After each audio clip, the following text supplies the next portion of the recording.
Rapidinho, tá? Eu vou... Uma horinha que eu acabo.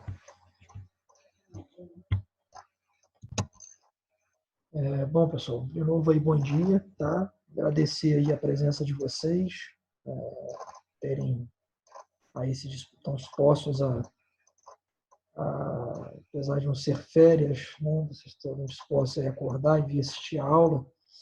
Então, obrigado aí pela presença de vocês.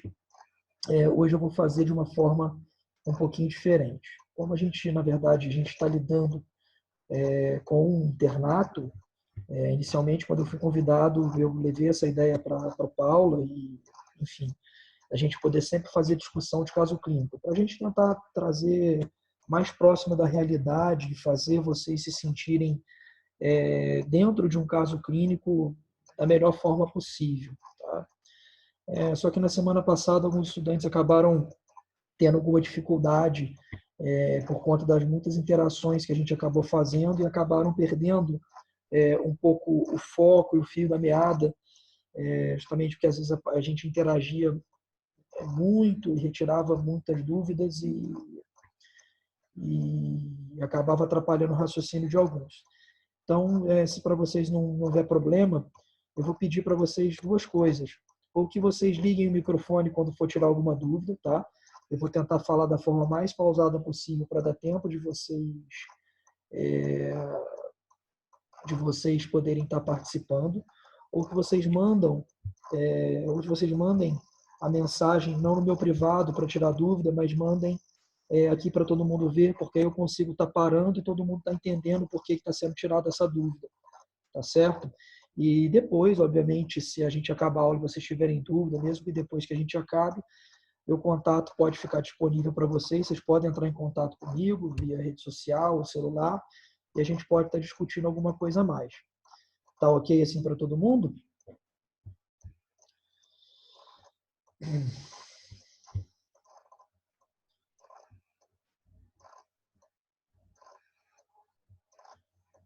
Bom, pessoal, então vamos começar então a aula. Trouxe mais um caso clínico para vocês, tá? Vou abrir aqui, compartilhar a tela com vocês.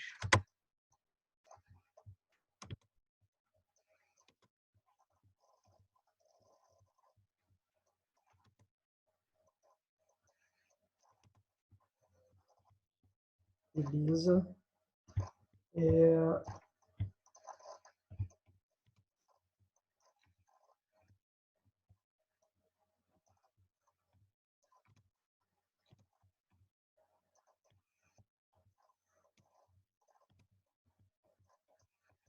Beleza, pessoal. Bom, vamos lá. Eu trouxe mais um caso clínico para vocês, tá?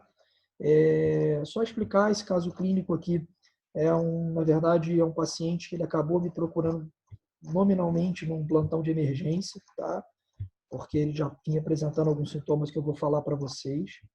E eu achei um caso tão interessante. Na verdade, o caso ele é um diagnóstico, é um diagnóstico seria raro, né? Não é uma doença que vocês nunca ouviram falar, mas vocês vão ver que é um diagnóstico que talvez vocês vejam na vida de vocês. Né? Mas é interessante estar podendo trazer, porque às vezes o diagnóstico pode estar embaixo dos nossos olhos e a gente obviamente deixar passar batido também por não pensar nele. Então, eu acho que tinha até alguns acadêmicos, colegas de vocês comigo nesse plantão e acabaram me ajudando aí na condução do caso. A gente levou em torno aí de 4 plantões, foram 4 semanas, entre o paciente vir reavaliar, colher a história, retornar, pedir alguns exames, o paciente retornar e a gente conseguir chegar no diagnóstico final, tá certo? Bom, só tirar o chat da frente. Paciente masculino, tá? 74 anos, casado, é um paciente aposentado, morador da cidade de Trezinhos. A queixa dele, como a maioria aí, esmagadora, dos pacientes que procuram um hematologista é por conta já de uma alteração no hemograma, né? Seja uma coisa que quando você olha realmente você dá relevância, até possivelmente uma situação que não tem nada para você fazer, né? E os outros profissionais, por um receio de hematologia, não sei o que acontece, acabam encaminhando e, de repente, fazendo um terror mental no paciente. O paciente já chega num estresse muito grande quando chega no consultório. É um paciente que, geralmente, ele já foi em outros profissionais e, como as pessoas não acham o diagnóstico desse paciente, falam que é dermatologista único e exclusivamente porque deu alguma alteraçãozinha no hemograma, seja de uma forma relevante ou não. Tá? Então é interessante estar trazendo para vocês que a nossa vida não é somente coisas primárias de hematologia.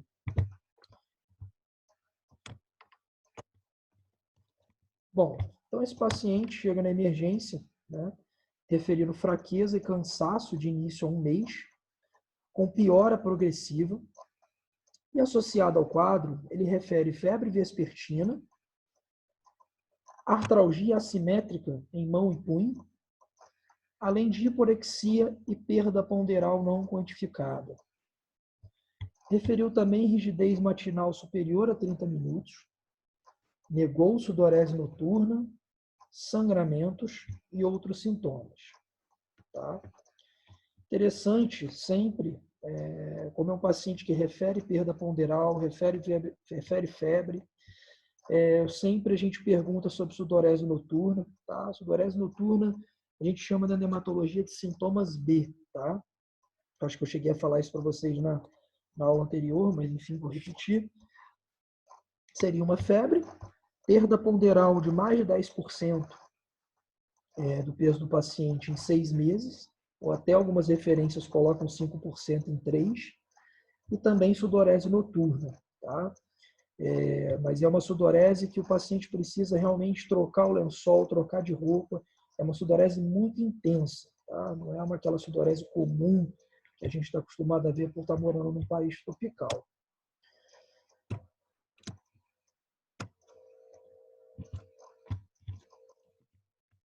Bom, HPP do paciente hipertenso, em uso de atenolol, é um ex-tabagista, tem uma dieta satisfatória, história familiar nada digno de nota. Exame físico, o paciente está hipocorado, uma cruz em 4, hidratado, acianótico, anictério.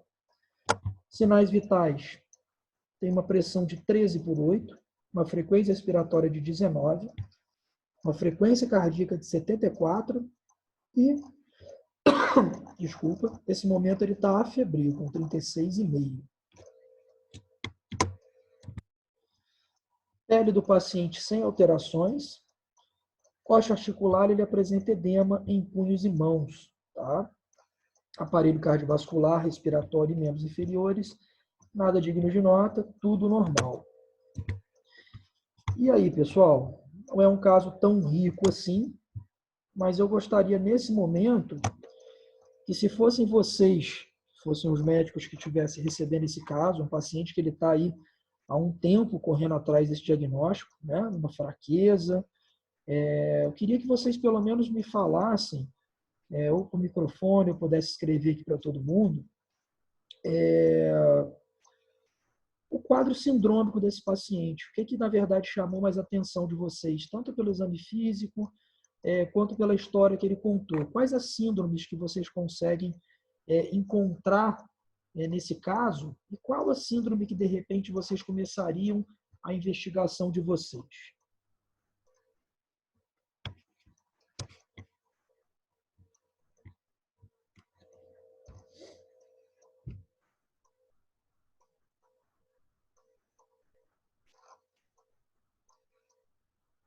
Perfeito. Uma síndrome anêmica, uma síndrome consumptiva. Tem mais alguma outra que a gente consegue colocar aqui?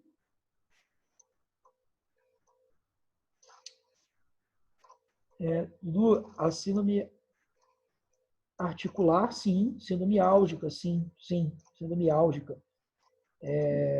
Seria mais nas síndromes álgicas, talvez, do que provavelmente na síndrome articular, mas eu entendi o que vocês quiseram, o que você quis dizer. Mais alguma outra coisa que vocês queiram falar? A gente tem também uma síndrome febril, tá? A gente também tem uma síndrome febril nesse paciente. Então, a gente tem uma síndrome anêmica, uma síndrome febril, uma síndrome consumptiva e uma síndrome álgica, tá? Talvez são esses 4 que eu colocaria aí para classificar esse paciente. E aí, quais seriam as hipóteses de vocês, na verdade, em primeiro momento ali na emergência, tá? O que vocês solicitariam para esse paciente de exame? Lembrar que a gente está numa emergência SUS, tá? Então, vocês já sabem o que a gente tem disponível e o que a gente não tem. A gente vai trabalhar com o que a gente tem. O que vocês pediriam ali, o que fariam para esse paciente?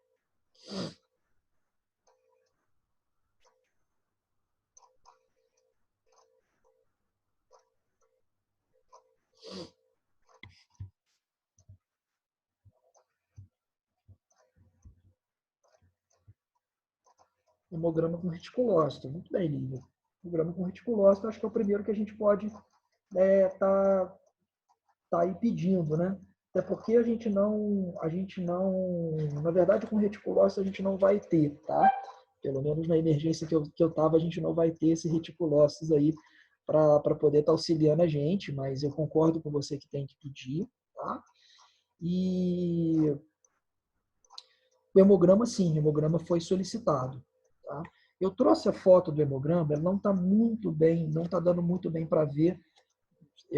Na verdade, eu acabo lendo para vocês uma parte dele que a imagem não ficou muito boa, mas eu prefiro trazer as fotos reais dos exames para vocês realmente acreditarem que esse caso existiu, tá?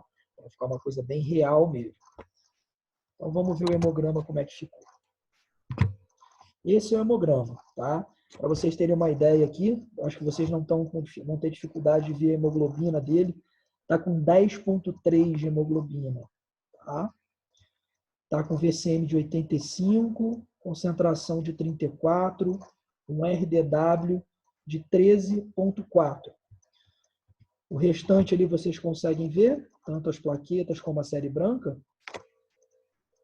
Como é que vocês interpretariam, então, diante desse hemograma que eu passei para vocês? Como é que vocês interpretariam? O que vocês pensariam que poderia estar acontecendo com ele? Um hemograma normo-normo, uma anemia normo-normo leve. A gente tem essa leucocitose, tem essas plaquetas.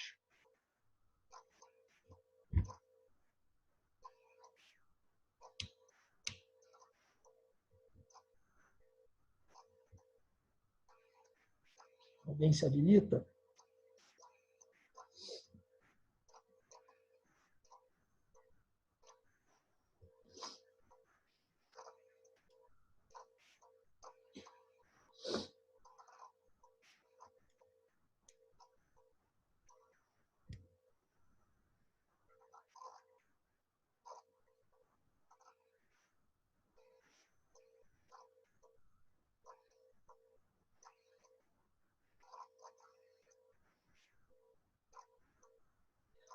Daniel, a gente, na verdade, só tem uma série alterada. Só seria a série vermelha. Então, a gente teria, na verdade, uma anemia, mas não teria mais outras citopenias. Isso aí, Lívia, a gente tem uma leucocitose com série branca extremamente alterada. Beleza. Mas aí, como é que está aquele desvio ali, pessoal? Esse desvio chama a atenção de vocês para alguma coisa? Porque, assim, quando a gente pega uma leucocitose, né, a gente pensa em várias coisas, né?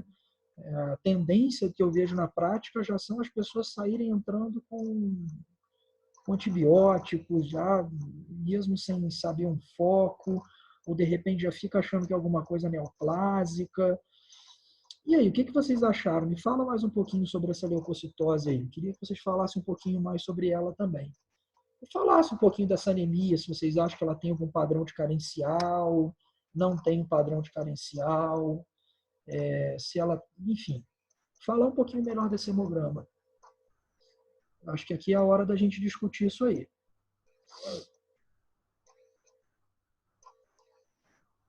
Maior parte de segmentados, Adriano. Muito bem. A gente tem mais de 80% de segmentados. Perfeito, perfeito. E você tem alguma outra coisa que você, Adriano, Isso te faz pensar em alguma coisa? Mais padrão de doença crônica, anemia. Sim, é mais um padrão de doença crônica, sim, tá? Mais um padrão de doença crônica. Concordo com você, Vitória. Concordo com você. Anemia normonormo, doença crônica ou inflamatória, isso aí, Lívia também. Adriano, voltando ao que você falou da maior parte ser segmentados,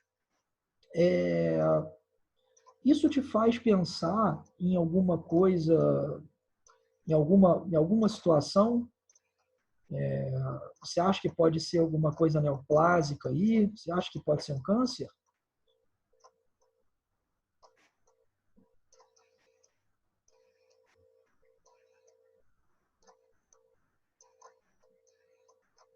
Alguém acha que pode ser algum câncer hematológico?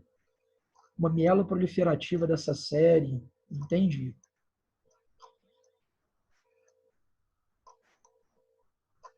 A gente vai ter, realmente a mieloproliferativa que pode dar esse tipo de alteração com leucocitose é uma fase inicial da mielofibrose, tá? Mas eu esperaria, ou o paciente já evoluiria para uma mielofibrose a partir de uma trombocitemia essencial ou de uma polistemia vera, né? Trombocitemia essencial, lembra, é aquela alteração que faz aumentar as plaquetas muito, né? Não esse aumento pouquinho que a gente teve aqui, mas faz aumentar bastante, quase 1 milhão, né? A polistemia, que eleva a hemoglobina lá para 17. Então, numa fase inicial, você poderia apresentar essa leucocitose, mas talvez o hemograma não é tanto padrão assim, tá? De uma mielofibrose. Ele ficaria talvez em um diagnóstico mais diferencial, enfim. E então vocês... E essas plaquetas um pouco aumentadas, o que vocês acham que pode acontecer?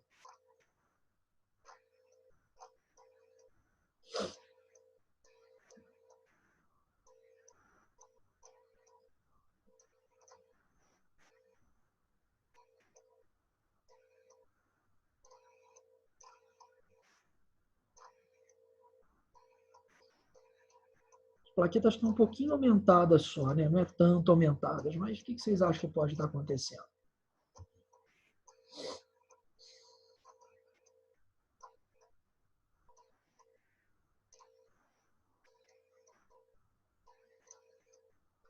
Alguém arrisca? Bom, que a gente pode estar acontecendo aqui uma trombocitose reacional, né? Quando a gente tem muito fator, um fator, umas citocinas inflamatórias, na verdade acabam aí reagindo com o receptor da trombopoetina, né? Que produz aí realmente faz estimular a produção de plaquetas. Ele pode, de uma certa forma, estar estimulando esse receptor e aí de uma forma reacional, fazer uma trombocitose. Isso acontece, tá? Em casos infecciosos, em casos inflamatórios, neoplásicos, tá? E na anemia ferropriva isso também acontece. Mas então, olhando esse hemograma aqui, tá? Olhando então todo esse hemograma com isso que a gente discutiu, vocês acham que a gente tem que fazer, que a gente tem que partir para uma parte infecciosa, uma doença crônica, barra inflamatória, como vocês falaram, ou a gente parte para uma investigação de neoplasia? O que vocês acham? Leucemização. Na verdade, a leucemização, Tiana, quando a gente pensa numa leucemização, você diz reação leucemóide com trombofilia. Não, pelo hemograma, Domiris, a gente não conseguiria estar falando com certeza se esse paciente tem uma trombofilia, tá? Com relação à reação leucemóide, geralmente a gente espera mais de 50 mil, tá, de leucócitos. Apesar de estar bem aumentado, não seria que caracterizaria uma reação leucemóide pura. Tá? E com relação à leucemização, Tiago, o que a gente teria aqui de uma trombocitose com leucocitose e anemia seria leucemia mieloide crônica. Tá? mas eu teria um desvio, para a esquerda escalonado, tá? Eu não teria esse predomínio de segmentados. Então, a princípio, não bate muito, tá? Esse desvio para a esquerda. Poderia ser uma doença primária medular? Olha, eu acho que agora de início eu não pensaria nisso não, tá? Não acho que seria uma doença primária medular, não. Claro, óbvio que a gente precisa ir por steps, né? A gente vai subindo degraus para poder sempre fazer a investigação. Então, assim, pessoal, sempre que vocês começarem uma investigação, não existe forma certa ou errada de começar, tá? Mas o ideal é que vocês tentem botar na cabeça de vocês sempre os prós e os contras, então é por isso que é importante reconhecer todas as doenças que vocês coloquem no diagnóstico diferencial, que para poder nortear por onde vocês vão começar, tá bem? Então, dito isso aqui, vocês pediriam mais alguma coisa na emergência para esse paciente? Além desse exame laboratorial aqui, vocês fariam mais alguma coisa? Tem mais uma coisinha que a gente podia fazer para esse paciente. Vou dar uma dica para vocês. O paciente tem perda ponderal, febre vespertina. E ele mora no Rio de Janeiro. Mora em Três Rios, mas está no estado do Rio de Janeiro. Um raio-x de tórax, Adriano. Muito bem. Por que você quer um raio-x de tórax? O que você pensou? Tuberculose. Exato. Tá? Tuberculose. Pessoal, está no estado do Rio. O Rio ele concentra, a cidade do Rio tem o maior número de casos absolutos. Né? Então, Rio de Janeiro tossiu ou teve febre vespertina, começou a perder peso, não custa nada, já pede um raio-x ali para ver se a gente acha alguma coisinha. Pediu raio-x, mas ele não tem alteração nenhuma, tá? Não botei a foto para vocês, porque como é raio-x de filme, a foto é horrível, é pior do que essa do hemograma, então não ia ter como a gente nem discutir esse raio-x. Então, raio-x de tórax sem alterações, tá bom? Bom, pessoal, então eu solicitei alguns exames para esse paciente fazer ambulatorialmente. Solicitei algumas coisas e vou dividindo com vocês aqui, tá bem? Só queria o seguinte, se vocês pudessem me falar aí uns 3 ou 4 exames que vocês pediriam para esse paciente ambulatorial. Obviamente, vocês têm que focar no que vocês estão querendo achar, o que vocês estão pensando, quais são as possibilidades diagnósticas de vocês. O que vocês pediriam para esse paciente? PPD,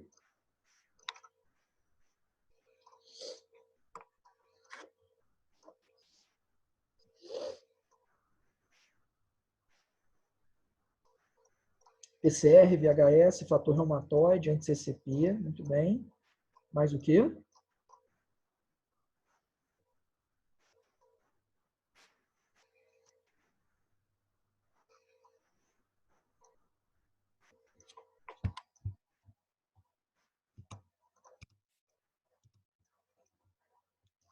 Mais alguma coisa?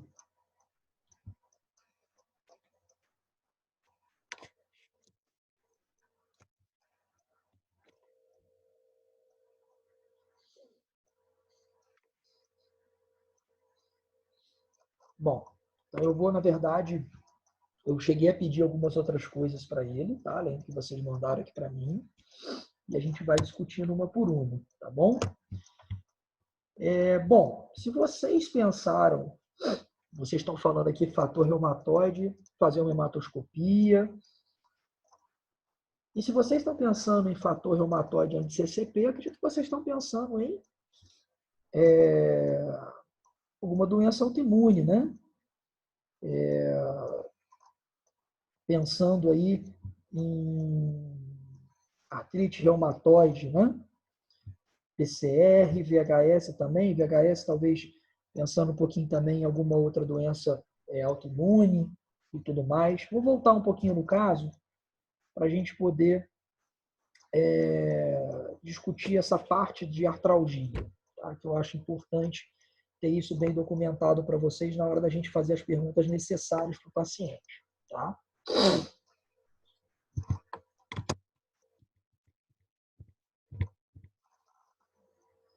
Bom, pessoal, vamos dividir aqui.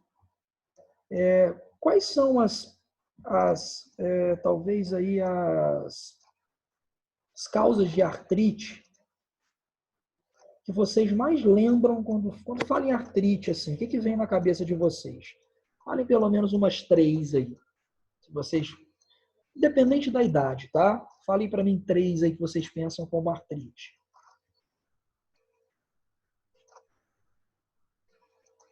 Séptica.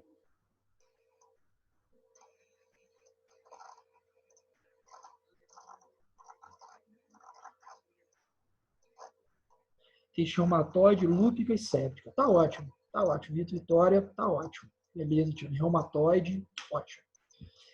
Só que é importante, viral, sim. Vamos então separar cada uma dessas que vocês estão falando, tá? Artrite séptica, Vitor, concordo com você. Gota, ok. Artrite séptica, Vitor,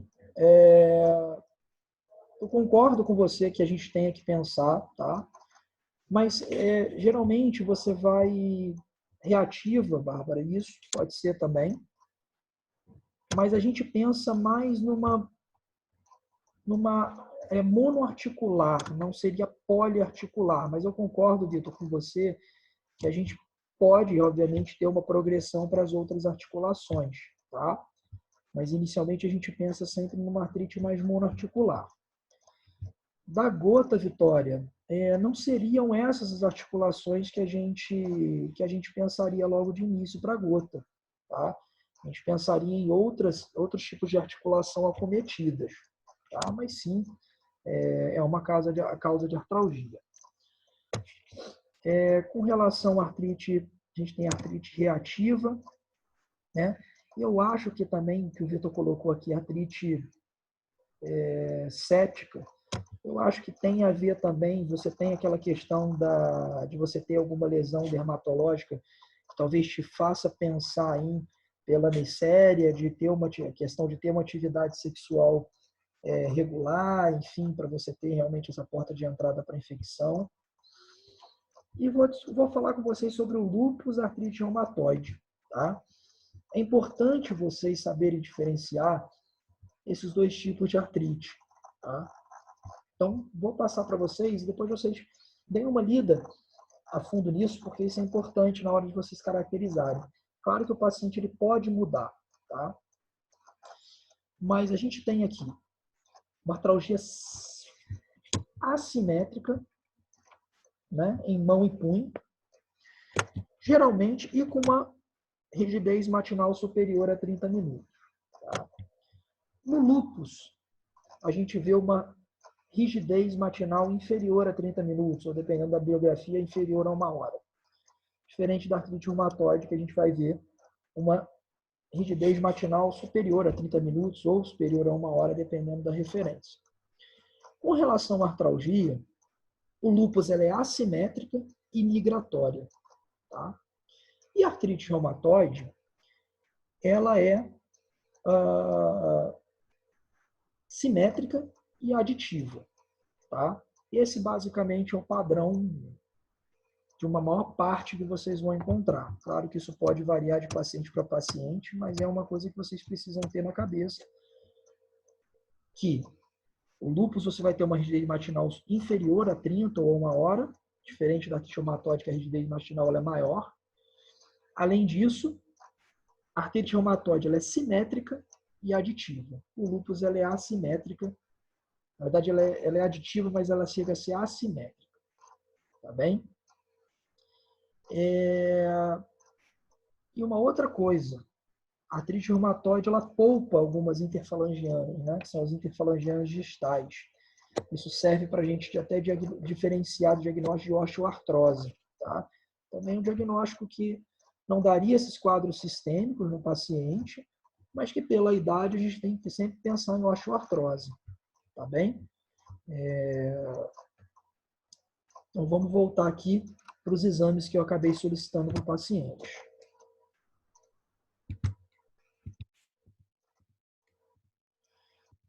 Bom, esse é o hemograma, tá, pessoal? Que eu cheguei a solicitar para o paciente. Olha como é que a gente já teve um aumento maior dos leucócitos.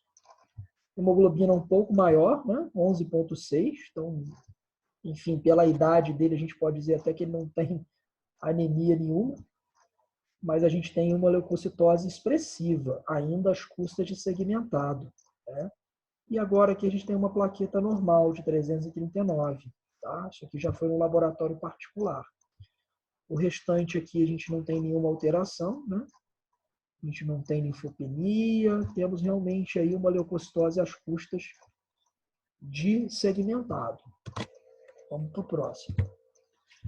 Eu pedi para o paciente uma amostra de escarro, tá? Escarro negativo em 3 amostras, tá bem? O escarro do paciente foi negativo em 3 amostras, não teve nenhuma alteração.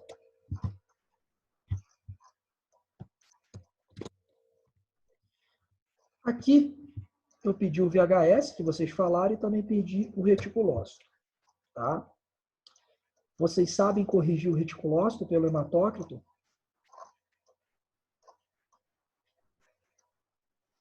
Basicamente, vocês vão fazer o hematócrito dividido por 40 ou 45, também isso varia um pouquinho de referência, vezes essa porcentagem aqui de reticulócito, tá? O dele, se eu não me engano, eu cheguei a fazer antes da aula aqui para não precisar pegar celular para fazer conta, tá dando 1,4. Se é 1,4 é menor que 2, se é menor que 2, a gente está diante de uma hipoproliferativa, tá? Não estamos diante de uma anemia hiperproliferativa. E um VHS, ó, de 84, tá? É um VHS de 84. Uma dica para vocês muito valiosa, tá? É uma coisa que eu já dei alguns diagnósticos de pacientes que às vezes estavam fora totalmente da epidemiologia e me fez insistir no diagnóstico único e exclusivamente pelo VHS. Então, se tiverem com papel e caneta, anotem, isso é importante, tá? Isso eu já tentei achar em livro, não consegui, mas tinham professores muito experientes na minha residência de clínica que falavam disso, e impressionante como essas coisas aconteciam. Quando o VHS está pouco aumentado, isso não chama, isso não emociona tanto a gente. Claro que a gente pensa em alguma coisa, pode estar relacionado com alguma causa autoimune, uma causa infecciosa, inflamatória, mas quando a gente pega um VHS acima de 120, acima de 110, muito aumentado, tá? A gente reduz o nosso diagnóstico para alguns. Tá? A gente reduz para lúpus, tá? A gente reduz para tuberculose, mieloma múltiplo, linfoma ou vasculite. Beleza? Então, assim, claro que um VHS desse valor não exclui nenhum desses diagnósticos que eu estou falando para vocês, tá? Mas quando ele está acima de 120, 110, 120 muito aumentado, tuberculose, lúpus, linfoma, vasculite e mieloma múltiplo. São 5 que tem que estar na cabeça de vocês. Tá certo? Então, a gente está diante aí de um VHS alterado, né? Com reticulócito para uma anemia hipoproliferativa. Olha a ferritina desse paciente aqui, pessoal. Superior a 1.500, nem quantificou. E aí, o que vocês acham que essa ferritina quer dizer?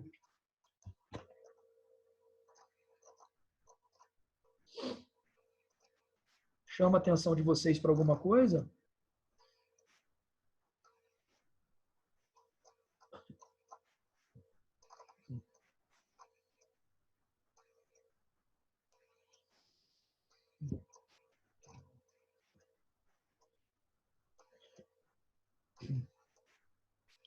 Ninguém, pessoal?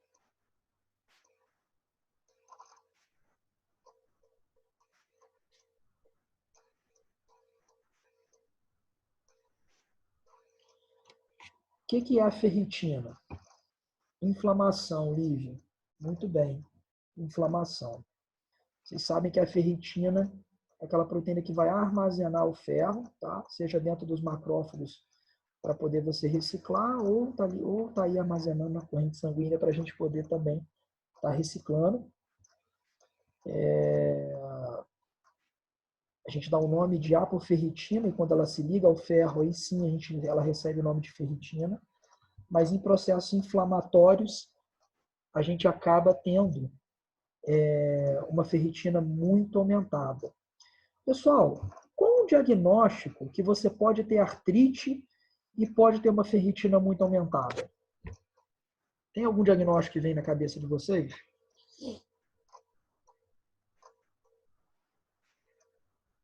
O pessoal que teve aula comigo já falava desse diagnóstico algumas vezes.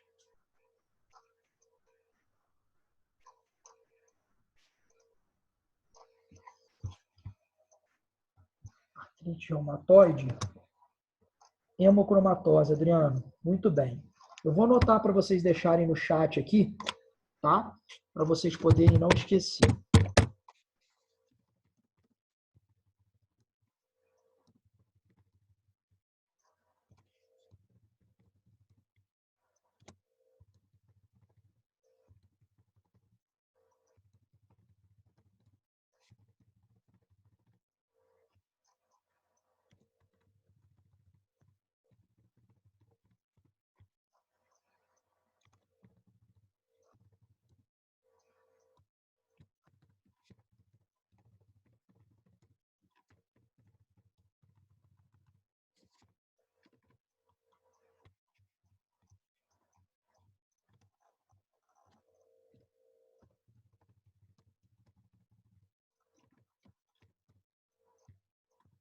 A gente usa, pessoal, a teoria do 7H, tá?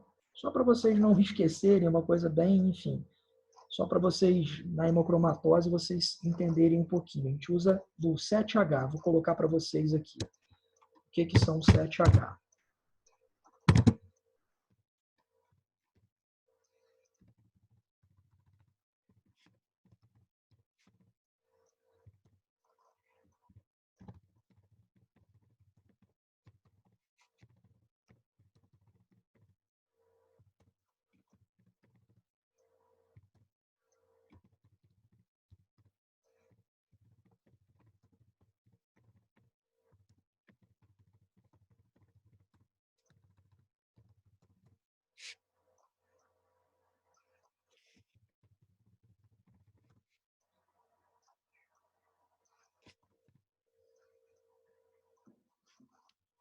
Geralmente, você vai encontrar alguns desses sintomas aqui num paciente que tem hemocromatose, tá bom?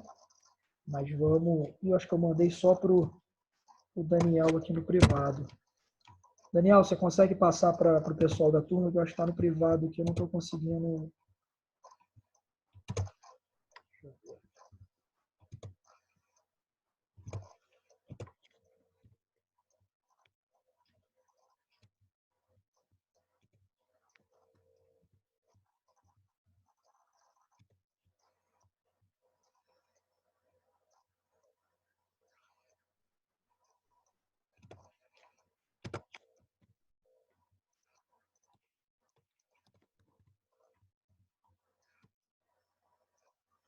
Daniel, depois se você puder encaminhar para o pessoal, porque eu não estou conseguindo escrever aqui no chat,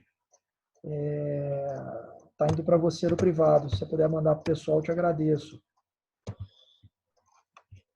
Bom, pessoal, vamos lá. Então, a gente tem aqui uma ferritina superior a 1.500. O Daniel vai mandar sobre a questão do 7H para vocês da hemocromatose, tá? E depois, no final, eu posso estar mandando para vocês, mas está saindo só no privado para ele. Agora foi. Aí, pessoal. Tá certo? Vou seguir aqui. Bom, então ele tem uma ferritina superior a 1.500, que a gente faz pensar realmente numa causa inflamatória, tá? Eu citei só a hemocromatose porque eu acho que tem que estar na cabeça de vocês também para algum outro momento. O ideal é isso, a gente ir botando realmente as tempestades de conhecimento para ir discutindo. A gente tem um TSH em T4 livre normal, uma vitamina B12 também normal. Epstein-Barr, não tem IgM. E olha aqui, pessoal, um FAN negativo, FAN não reagente. E aí, isso assustou vocês? Um FAN não reagente? Também confesso que me deu uma assustada quando eu peguei. Vamos ver os outros exames. Ácido fólico normal, anti-DNA não reagente, anticitrulina cíclico, 17, negativo inferior a 20. Negativo também o anti-CCP. Proteína C reativa, menor que 6. Fator reumatoide, menor que 8. PDRL não quantitativo. Ferro sérico de 16. Ureia e creatinina normal. Proteínas totais e frações aí também. Uma leve hipoalbuminemia, nada demais. E aí, pessoal?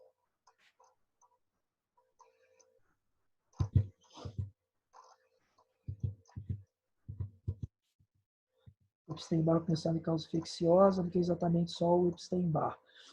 Na verdade, o que acontece, o que eu vejo muito na prática, é o CMV, você acabar tendo, às vezes, ele quase que positivo na maior parte das pessoas, principalmente na idade dele. Tá? Então, eu geralmente, para não onerar muito, eu já estava onerando muito ele precisou fazer esses exames todos no particular, eu tentei limitar ao máximo aí de um mais provável para o menos provável, tá?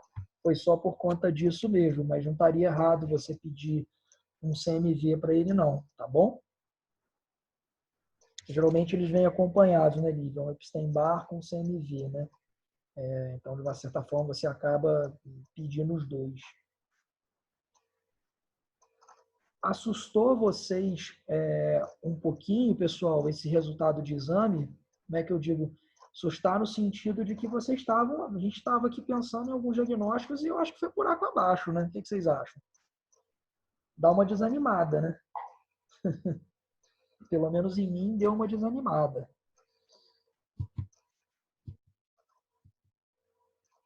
E aí, pessoal? Alguma outra ideia do que possa ser?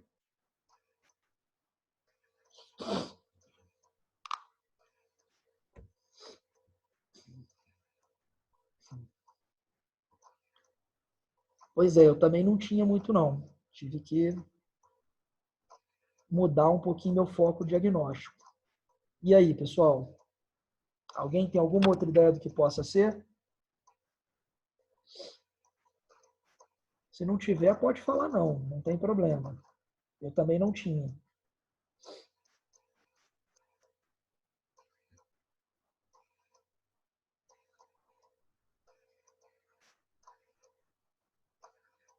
A gente tem aí um FAN negativo que fala contra o lúpus, assim como o anti-DNA, né? Talvez a gente poderia ter pedido um anti-Smith, mas eu vou trazer os novos critérios de lúpus para vocês mais à frente nos slides, para vocês verem como é que mudou. A gente tem um anti-CCP ali de 17, tá negativo, para pensar em reumatoide. Olha o fator reumatoide.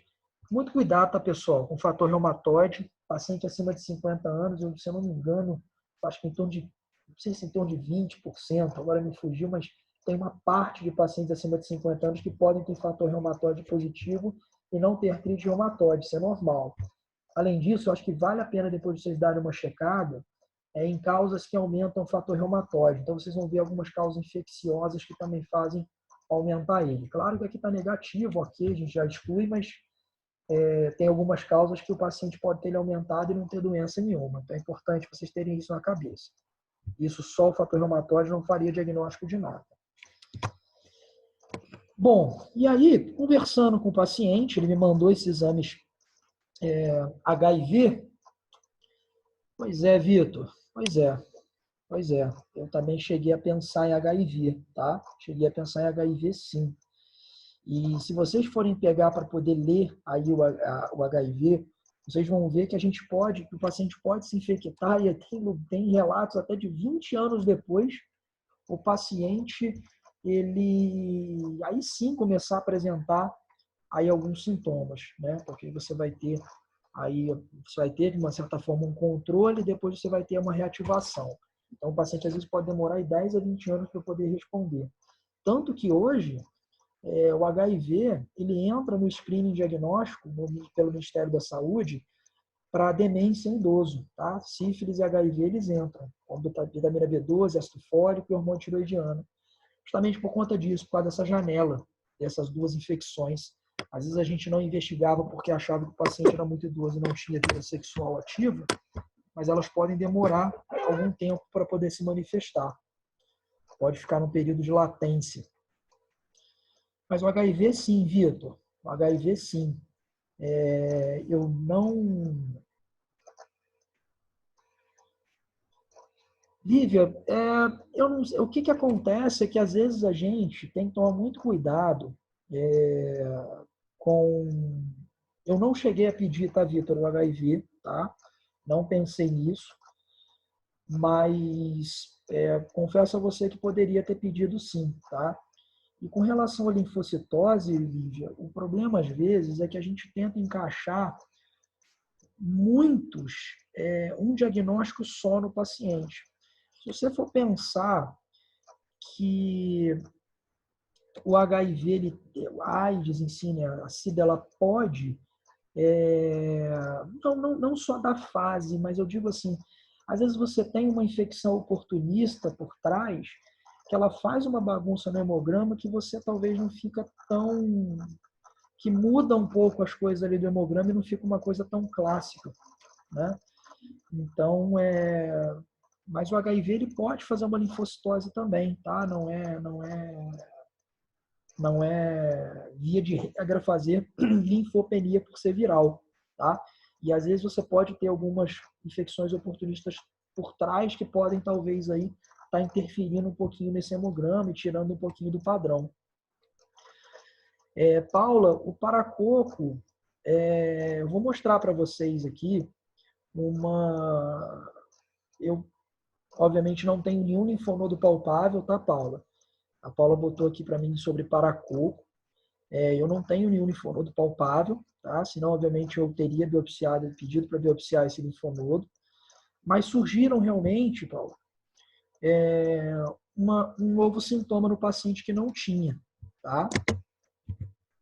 Foi esse aqui, ó. Sintoma não sinal, né? Essas lesões de pele no paciente. Ele me mandou uma foto pelo WhatsApp, tá? Dessas lesões aqui com esses aspectos. E que geralmente essas lesões não eram pruriginosas e elas acompanhavam a febre. E o interessante é que, como meu plantão ele é aos domingos, esse paciente me mandava isso aqui quarta-feira. Chegava no domingo, ele já não tinha lesão, essa lesão já estava cicatrizada e eu não tinha nem como pedir para biopsiar essa lesão. Talvez seja uma das pontas soltas do meu caso. No final vocês vão ver, talvez foi não ter conseguido biopsiar essa lesão. Eu não consegui biopsiar essa lesão. E aí vocês pensam em mais alguma outra coisa? Reforçariam o paracoco agora? O que vocês e aí? Como é que vocês lidariam com isso? Recebeu aí a foto desses exames? Vocês estavam pensando todos que era artrite reumatoide, lúpus, alguma causa de autoimune, né? Com aí a tuberculose a gente pensou também. Agora surgiu o paracoco. E aí? Como é que vocês estariam nesse caso aí?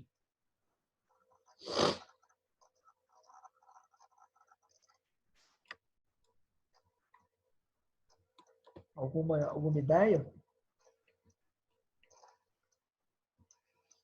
Tiana, uma vasculite, tá? Uma vasculite, sim. Eu concordo com você com uma vasculite. Como eu te falei, talvez seja a ponta solta do meu caso, não ter conseguido biopsiar essa lesão. Eu não consegui. Essa lesão, quando ela chegava para eu ver no domingo, depois de uns dias, essa lesão já não tinha. Ela cicatrizava. Eu não tinha material para biopsiar ela. Mas, de uma certa forma, Tiana, esperaria que eu teria alguma alteração, apesar de eu não ter pedido nenhum PEANCA, nenhum nenhum cianca, eu esperaria que pelo menos eu tivesse um FAN ali alterado, um PCR um pouco mais aumentado. Lembrar que a gente tem um PCR baixo, tá? Não temos um PCR aumentado. Mas temos um VHS ali mais aumentado, temos essa inversão aí de VHS-PCR. Mas eu concordo com você que poderia ser um diagnóstico diferencial, sim, inclusive, no diagnóstico dele, a vasculite entra como diagnóstico diferencial, tá?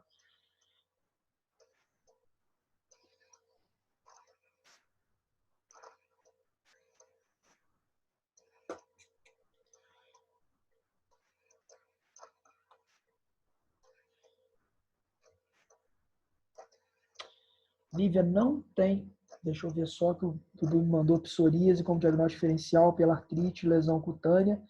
Poderia sim, mas eu não sei se de repente, como seria aí eu não sei se explicaria algumas outras alterações, aquela leucocitose ali no hemograma, numa apresentação tão tardia, não sei se encaixaria tanto, mas eu também não posso discordar de você que não teria chance. Esporotricose. Não tinha história epidemiológica de exposição, não tinha cordão de linfonodo, Lívia. Manifestação paraneoplásica, seria crioglobulinemia?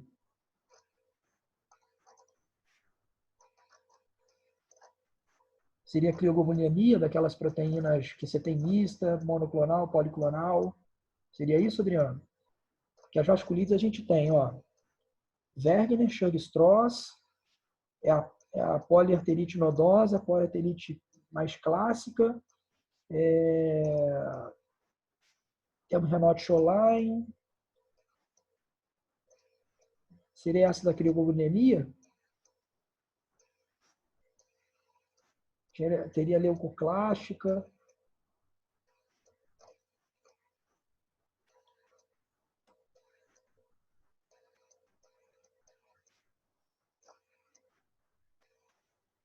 Essa artrite, geralmente, essa vasculite, Adriano, a gente separa ela em monoclonal, que você geralmente vai ver um pico de IgG. A gente tem policlonal, onde você vai ver um pico de IgM acompanhado de um pico menor de uma outra IgG.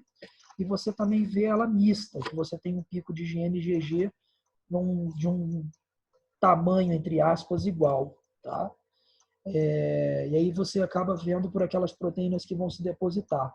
Né? Você faz aquele teste, tem um teste aí de precipitação das imunoglobulinas que você faz, e pode estar associada a hepatite, pode estar associada a linfoma, pode estar associada a mieloma múltiplo, tá bem?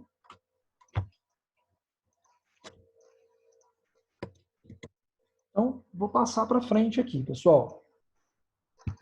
E agora, né? Foi o que a gente discutiu.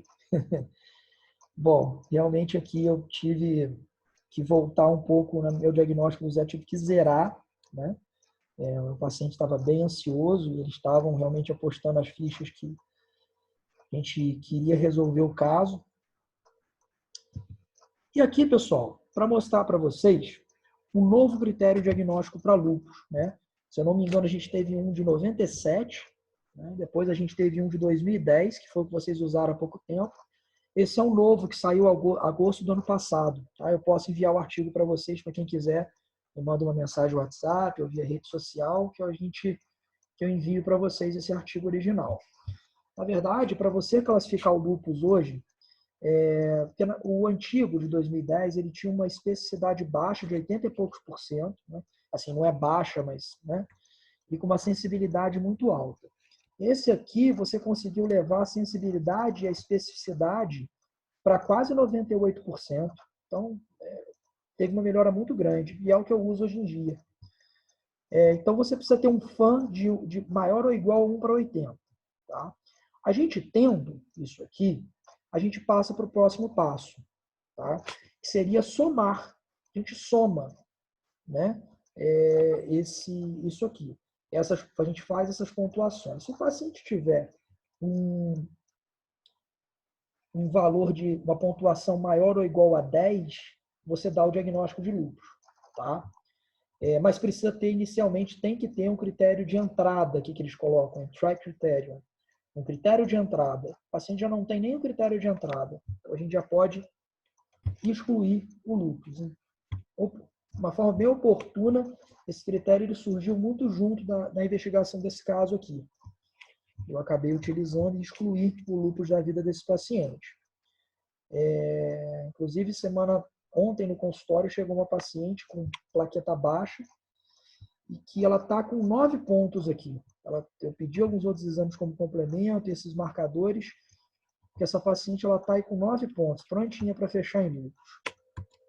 E a gente tem o da artrite reumatoide, que é o da Eular, né? Que a gente precisa ter acometimento articular, né?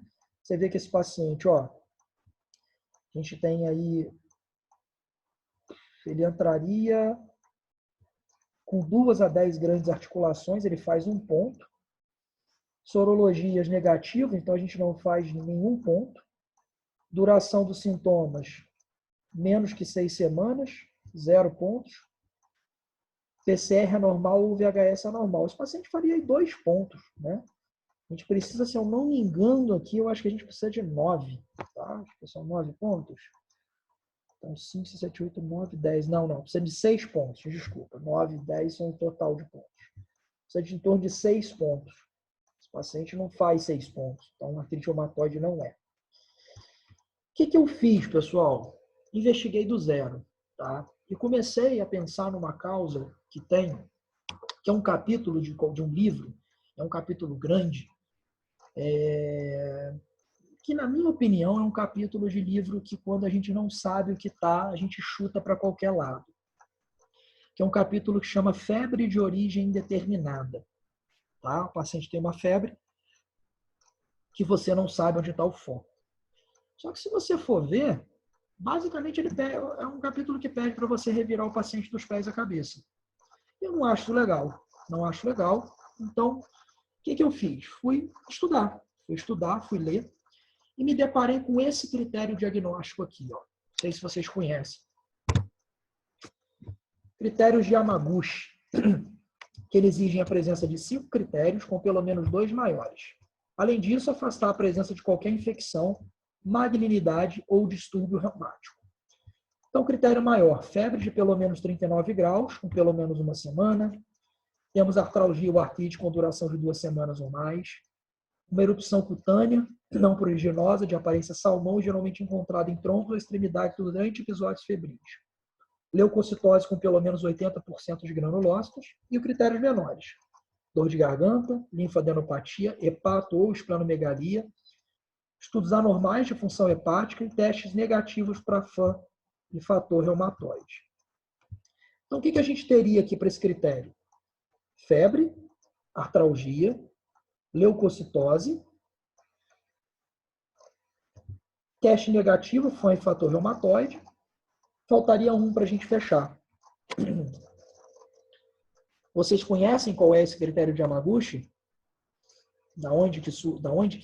Qual doença que a gente que eu estou pensando? É de uma doença chamada artrite idiopática juvenil, uma derivação dessa doença, que a gente chama doença de Still. Doença de Still no adulto.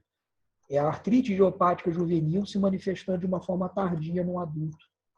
Tá? E aí eu fui atrás para afastar a causa de malignidade, só que o tratamento seria corticoide. E aí, se for um processo infeccioso que eu não sei de onde está vindo, se for uma endocardite, como é que eu faço? Faço corticoide para esse paciente, eu posso piorar ele. E aí fica complicado. É complicada a decisão. Pedi uma TC de tórax e abdômen e também hemoculturas. TC de abdômen e tórax sem alteração. Na verdade, eu vou fazer um relato. A TC de abdômen dele veio com uma esplenomegalia. Tá? A TC de abdômen eu coloquei aqui sem alterações, foi um erro, eu tinha mudado, mas eu acho que eu não salvei. Eu achei ela veio com esplenomegalia. Tá? E a gente tem aqui hemoculturas negativas. Pedi uma TGO e TGP, estão levemente tocados. Tá? levemente tocadas, essa TGO e TGP. E aí, pela pontuação, doença de Still no adulto, tá? O paciente que pontua. O que é? Iniciei para esse paciente corticoide prednisona 1 mg por quilo dia pela manhã. O que é, na verdade, essa doença, tá? Uma doença que ela foi descrita pela primeira vez em torno de 1900, tá? É de um cara que tinha o sobrenome de Still. Geralmente você vai ter uma apresentação bimodal, 15 a 25 anos, a Still, tá? No adulto, não é a IJ. De 15 a 25 anos, depois de 35 a 45 anos. Mas tento relato na literatura, sim, de pacientes idosos estarem apresentando, mas é muito raro. E só que você não sabe muita fisiopatologia, não sabe se tem um caráter genético, sabe que tem uma relação com triggers, que são gatilhos, principalmente com quadros diarreicos. E eu perguntei a esse paciente, depois que tudo melhorou, perguntei se teve alguma diarreia, porque, enfim, ele não falou. E esse paciente, próximo ao início do quadro, um paciente apresentou um episódio de gastroenterite 2 semanas antes. Enfim, está descrito como na patogênese da doença, a infecção intestinal ser um gatilho. É uma doença que dá uma ferritina muito aumentada, mas que você não tem critério laboratorial palpável para você poder diagnosticar. Esse que é o problema, né? Igual uma fibromialgia. Então você acaba pegando esse critério de pontuação que é o de Yamaguchi, que tem uma sensibilidade e especificidade muito boa. Tá? Então esse paciente pontuou, ele fechou para isso. Né? Pelo critério que a gente tem na literatura, aí vocês podem questionar, ó, Bruno, mas eu não acredito, porque não tem nada palpável, então tem gente que não acredita em fibromialgia, acho que não existe porque não tem nada laboratorial que prove isso. Essa doença realmente não tem, tá? Então eu estou seguindo estritamente o que a literatura diz. Ele pontuou 5 pontos, e eu vou mostrar para vocês agora aqui, depois que a gente fez o corticoide, olha como melhorou o hemograma desse paciente. Esse é o hemograma do paciente 2 semanas depois do corticoide. Esse é o hemograma dele. Ele foi de 25 mil de leuco para 10 mil, 150 mil plaquetas, 13,7 de hemoglobina. Esse paciente está ótimo. Esse paciente melhorou o quadro articular. Consegui fazer o desmame do corticoide. Eu não consegui. Melhorou bastante o inchaço, Bruno. Melhorou sim. Poxa, infelizmente eu tenho uma foto com ele no consultório, mas eu não tive tempo hábil de poder pedir uma autorização para poder estar botando para vocês esse... Acho que ele não vai se importar, a gente criou uma relação muito boa, né? Ele hoje é uma pessoa até que divulga meu consultório, enfim, pela ajuda, né? Foi um tratamento que eu fiz para ele sem cobrar nada, justamente porque eu queria muito resolver esse problema e dar esse diagnóstico. Virou um colega, então... mas eu não consegui pedir autorização dele para estar botando a foto aqui para vocês, mas ele está ótimo, ele está bem. 2 colegas de vocês aí estavam comigo no consultório, acompanharam esse desenrolar, me ajudaram também bastante. Foi o Breno e o... Eu não sei se foi o Breno, o Dudu, o Breno ou o Paulo Vitor, mas que, na verdade, chegaram a acompanhar e conhecer esse paciente. Hoje esse paciente está ótimo, esse paciente não tem sintoma nenhum. Claro que é uma doença que em algum momento ela pode voltar, isso está bem claro para ele, mas que olha só como a gente conseguiu melhorar a qualidade de vida dele. Então, o diagnóstico está dado aí, doença de Still no adulto. Sugiro que vocês depois deem uma olhadinha nesses diagnósticos diferenciais de artrite, tá bem? E aqui, olha a ferritina dele. Estava de 1.500, olha para quanto foi, 242. Olha só como é que a gente melhorou essa ferritina do paciente, como ele teve uma melhora. Bom, pessoal, queria agradecer aí a vocês. Hoje eu tentei ser menos interativo um pouquinho do que eu fui na outra vez, parar menos, apesar de eu ter parado algumas vezes para voltar a explicar, mas eu acho que é necessário. Tentei fazer com que vocês se sentissem mais dentro do hospital possível, mais dentro de um round possível, da forma que a gente pode agora. Espero que tenha sido proveitoso para vocês. Apesar de ser um diagnóstico raro, talvez vocês possam não ver isso durante a vida de vocês, isso acontece. Mas eu acho que a dificuldade de você, os exames que você tem disponível, você conseguir utilizar, vocês conseguirem estar tendo um raciocínio clínico, pensar no diagnóstico inicialmente e posteriormente esse diagnóstico mudar no meio do caminho. Então é importante que vocês saibam realmente mudar realmente o rumo da investigação quando necessário, tá bom? Mas estão de parabéns, eu acho que vocês foram muito bem, pediram os exames necessários, os exames, pensaram os diagnósticos necessários, pensaram em diagnósticos que eu mesmo não havia pensado, mas que hoje, pensando e vocês falando, realmente deveria ter pensado isso lá no início. Então, isso é muito bom, essa troca de experiência. Então, vocês estão de parabéns, assim como semana passada, eu acho que vocês estão muito bem, tá? É um diagnóstico difícil que eu também precisei voltar no livro e com certeza se vocês estivessem também na minha situação e tivessem voltado no livro, vocês também chegariam a esse diagnóstico, tá bom? Quero saber se vocês têm alguma dúvida, se eu posso tirar alguma dúvida de vocês.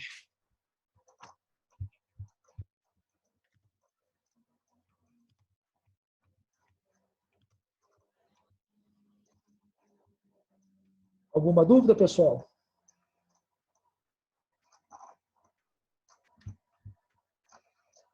Bom, eu vou me despedir de vocês aí. Um abração para todo mundo. Qualquer coisa que vocês precisarem. Da febre? Estava de 36,5, Lívia. Inicialmente não tinha febre naquele momento da admissão, tá? Não tinha febre. Mas relatava febre alta em casa, tá bem? Imagina. Bom, qualquer dúvida eu estou à disposição de vocês, tá? Um grande abraço, fiquem com Deus.